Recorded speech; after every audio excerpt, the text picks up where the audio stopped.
ஒரு காது கேட்காத வாய் பேச முடியாத ஒரு மாற்றுத்திறனாளி 2 வீலர்ல பெட்ரோல் போட்டுட்டு இருக்காரு. பின்னாடி திமுக கொடி கட்டின ஒரு கார் வந்து ஹார்ன் அடிக்கும்.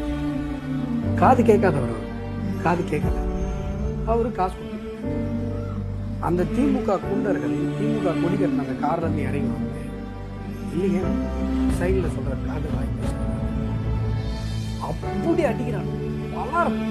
பலர் அடிக்கிறான்.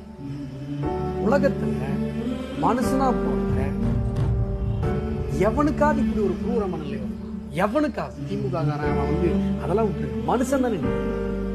காது கேட்காத வாய் பேச முடியாத சமிஞ்சையில வந்து இல்லைங்க எனக்கு காது ஹார்ன் அடிச்சே ஏன்னா நான் முதல்ல வண்டி நான் கேட்கறான். காது கேட்காதுங்கன்னு சொல்றேன்.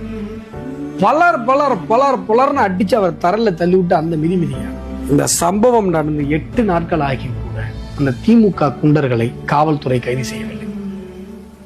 அந்த மாற்றுத்திறனாளியுடைய உறவினர்கள் தேசிய கொடியோட போய் ஸ்டேஷன்ல போய் தர்ணா பண்றாங்க. அவங்கள அடிச்சு தோத்துறாங்க. போறாங்க.